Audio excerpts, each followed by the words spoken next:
श्री राधे राधे कृष्णा कृष्णा। देह गेह में आसक्त पुरुषों की अधोगति का वर्णन। कपिल देव जी कहते हैं, माता जी जिस प्रकार वायु के द्वारा उड़ाया जाने वाला मेघ समूह उसके बल को नहीं जानता, उसी प्रकार यह जीव भी बलवान काल की प्रेरणा से भिन्न भिन्न अवस्थाओं तथा योनियों में भ्रमण करता रहता है, किंतु उसके प्रबल पराक्रम को नहीं जानता। जीव सुख की अभिलाषा से जिस जिस वस्तुओं को बड़े कष्ट से प्राप्त करता है, उसी उसी को भगवान काल विनष्ट कर देता है, जिसके लिए उसे बड़ा शोक होता है। इसका कारण यही है कि यह मंदामती जीव अपने इस नाशवान शरीर तथा उसके संबंधियों के घर खेत और धन आदि को मोहबस नित्य मान लेता है। इस संसार में यह जीव जिस जिस योनियों में जन्म लेता है, उसी उसी में आनंद मानने लगता है और उससे विरक्त नहीं होता। यह भगवान की माया से ऐसा मोहित हो रहा है कि कर्मवश नारकी योनियों में जन्म लेने पर भी वहां के विशिष्टता आदि भोगों में ही सुख मानने के कारण उसे भी छोड़ना नहीं चाहता।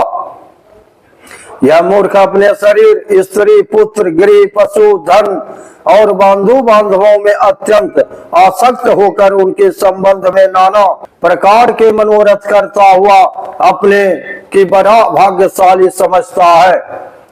इनके पालन पोषण की चिंता से इसके संपूर्ण अंग जलते रहते हैं, तथापि दुर्वासनाओं से दूषित हृदय होने के कारण यह मूर निरंतर इन्हीं के लिए तरह तरह के पाप करता रहता है।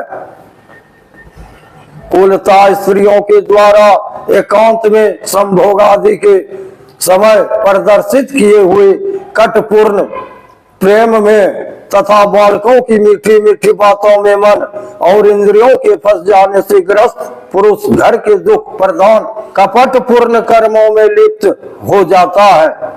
उस समय बहुत सावधानी करने पर यदि उसे किसी दुख का प्रतिकार करने में सफलता मिल जाती है, तो उसे ही वह सुख सा मान लेता है। जहां तहां से भयंकर हिंसावृत्ति के द्वारा धन संचय कर यह ऐसे लोगों का पोषण करता है जिनके पोषण से नरक में जाता है, स्वयं तो उनके खाने पीने से बचे हुए अन्न को ही खाकर रहता है। बार बार प्रयत्न करने पर भी जब इसकी कोई जीविका नहीं चलती, तो यह लोभवश अधीर हो जाने से दूसरे के धन की इच्छा करने लगता है। जब मंदभाग्य के कारण इसका कोई प्रयत्न नहीं चलता और यह मंद बुद्धि धनहीन होकर कुटुंब के भरण पोषण में असमर्थ हो जाता है, तब अत्यंत दीन और चिंतातुर होकर लंबी लंबी सांसें छोड़ने लगता है।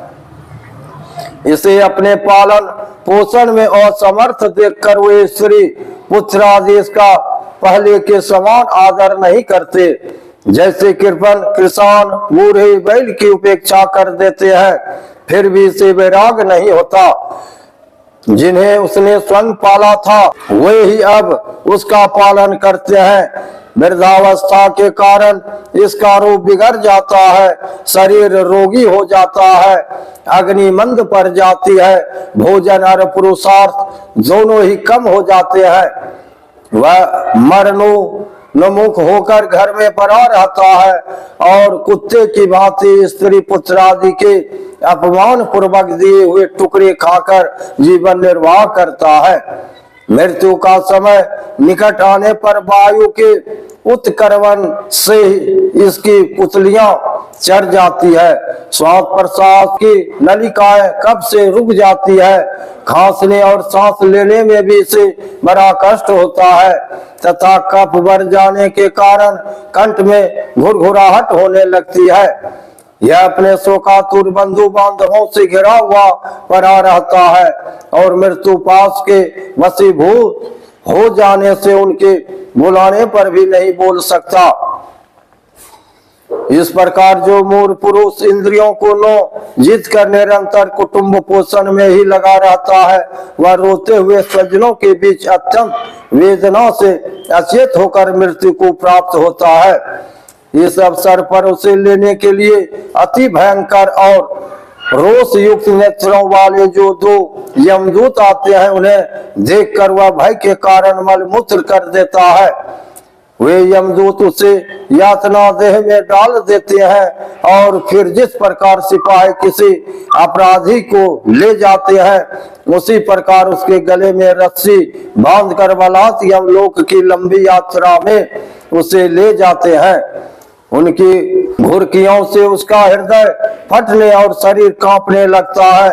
मार्ग में उसे कुत्ते नोचते हैं। उस समय अपने पापों को याद करके वह व्याकुल हो उठता है। भूख प्यास उसे बेचैन कर देती है तथा घाम, लवानल और लुओं से वह तप जाता है।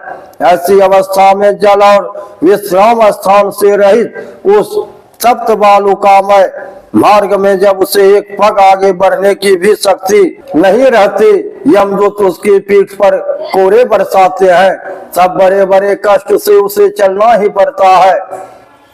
वह जहां तहां थक कर गिर जाता है, मूर्छा आ जाती है, चेतना आने पर भी उठता है। इस प्रकार अति दुखमय अंधेरे मार्ग से अत्यंत क्रूर यमदूत उसे शीघ्रता से यमपुरी को ले जाते हैं। यमलोक का मार्ग 99,000 योजन है। इतने लंबे मार्ग को 2 ही 3 मुहूर्त में तय करके वह नरक में तरह तरह की यातनाएं भोगता है। वहां उसके शरीर को धधकती लकड़ियों आदि के बीच में डालकर जलाया जाता है। कहीं स्वयं और दूसरों के द्वारा काट काट कर उसे अपना ही मांस खिलाया जाता है। यमपुरी के कुत्ते अथवा गिद्धों द्वारा जिसे जी उसकी आंतें खींची जाती है। सांप, बिच्छू और डांस आदि डसने वाले तथा डंक मारने वाले जीवों से शरीर को पीड़ा पहुंचाई जाती है। शरीर को काटकर टुकड़े टुकड़े किए जाते हैं। उसे हाथियों से चिरवाया जाता है, पर्वत शिखरों से गिराया जाता है अथवा जल या गड्ढे में डालकर बंद कर दिया जाता है। ये सब यातनाएं तथा इसी प्रकार तामिष्ट, अंधतामिष्ट एवं रौरव आदि नरकों की और भी अनेकों यंत्रणाएं स्त्री हो या पुरुष उस जीव को पारस्परिक संसर्ग से होने वाले पाप के कारण भोगने की ही पड़ती है। माताजी, कुछ लोगों का कहना है कि स्वर्ग और नरक तो इसी लोक में है, क्योंकि जो नरकी यातनाएं हैं वे यहाँ भी देखी जाती है। इस प्रकार अनेक कष्ट भोग कर अपने कुटुंब का ही पालन करने वाला अथवा केवल अपना ही पेट भरने वाला पुरुष उन कुटुंब और शरीर दोनों को यही छोड़कर मरने के बाद अपने किए हुए पापों का ऐसा फल भोगता है। अपने शरीर को यही छोड़कर प्राणियों से द्रोह करके एकत्रित किए हुए पाप रूप पाथे को साथ लेकर वह अकेला ही नरक में जाता है। मनुष्य अपने कुटुंब का पेट पालने में जो अन्याय करता है उसका दिव्य विहित कुफल वह नरक में जाकर भोगता है।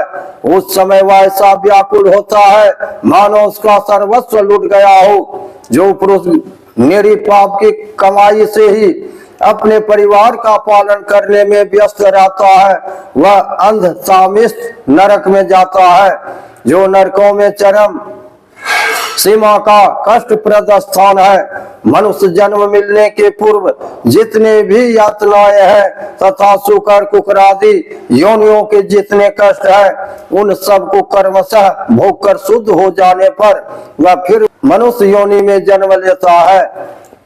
राधे राधे, कृष्णा कृष्णा। लाइक करिए, सब्सक्राइब करिए। जय श्री हरि कृष्णा। राधे राधे।